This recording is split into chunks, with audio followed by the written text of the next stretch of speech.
প্রয়োজনটা হচ্ছে না 1-2 বছর ধরে। আমরা তো প্রবলেম হয়, দিকে আয়া বিল্ডিংয়ে আয়া দুই তিনবার স্নান করতে টয়লেট করতে এতে প্রবলেম হয়। আমরা সুবিধার জন্য জলের ব্যবস্থা চাই। আর স্বীকৃতিটা দেওয়া হয়েছে যে হে নিজের কাজটা করে না, আয়া তালা মারবো, রুম মারবো, ঘুমাইয়া যাইতে ঘটনা হইলে পরে স্বীকৃতি হঠাৎ সময় পাওয়া যায় না।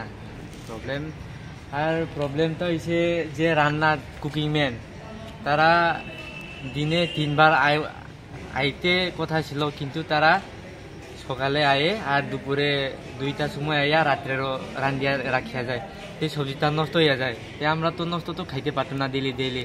টাকাও তো ডেলি তো কাভার করতে পারে না। এটা লাগিয়া খাওয়ার ব্যবস্থা আরও যারা মানে আমরা চাই আর কি 3বার তারা আয়া রান্ধে। এরকম কোয়ারেন্ট ছাড়া থাকে না, রুল থাকে। নমস্কার, সোশ্যাল মিডিয়া বাইরে অখিল ভারতীয় বিদ্যার্থী পরিষদ ত্রিপুরা প্রদেশ পক্ষ থেকে আজকে উমাকান্ত বয়স হোস্টেলে তিনি বিগত 4 বছর ধরে জলের সমস্যা দেখা যাচ্ছে। এই সমস্যার স্কুলের কর্তৃপক্ষ কোনো অ্যাকশন নেওয়া হয়নি। তাই স্কুলের জনজাতি ভাইরা বা স্টুডেন্টরা নানা ধরনের সমস্যা পড়ছে জলের অভাবে। একটা বিল্ডিংয়ে জল আছে আর একটা বিল্ডিংয়ে জল নাই। এখানে অনেক কিছু প্রবলেম সমস্যা হইতেছে তাদের। তাই সিকিউরিটির সমস্যাও আছে অনেক। প্রথমত সোশ্যাল মিডিয়া ভাইকে সবাইকে নমস্কার। আমি উমাকান্ত বয়েজ হোস্টেলের একজন ক্লাস 12-এর ছাত্র। বিগত 4 বছরের সমস্যা ধরে আমরা আজকে যেহেতু জলের প্রবলেম আর সুপারিনটেন্ডেন্ট ভালো মতো গাইডেন্স নিচ্ছে না, আর সিকিউরিটি এখানে হোস্টেলের জিনিসপত্র মিসিং হইতাছে, কোনো কিছু অ্যাকশন নেওয়া হইতাছে না। আমরা রিকোয়েস্ট করি যে এই যে খারাপ ব্যবহারটা হয়েছে আমরার পক্ষ থেকে যাতে ভালো করা হোক আমরার উপরে। আমিও রিকোয়েস্ট করি যে এটা মানে এরকম প্রবলেম না হয়, জলের ব্যবস্থা করা হোক। বিগত 4 বছর ধরে হোস্টেলের সমস্যা দেখা যাচ্ছে জলের।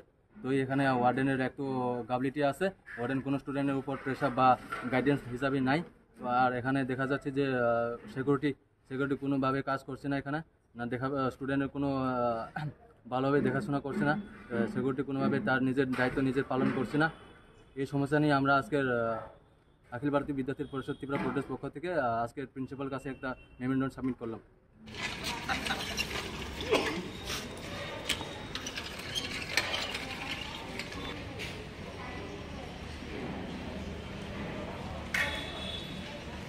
ব্যবস্থা আছে, এখানে শুধু 4 জন থাকে এখন এই বিল্ডিংটার মধ্যে।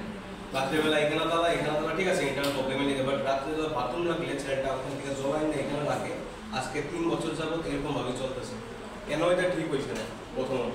দ্বিতীয়ত সিকিউরিটির একটা ইস্যু আছে। আমরা প্রায় সময় শুনতে পাই, অনেকে আমাদের এটাও কয়েছেন স্কুলের বাচ্চারা যারা হোস্টেলে থাকে তারা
Oh.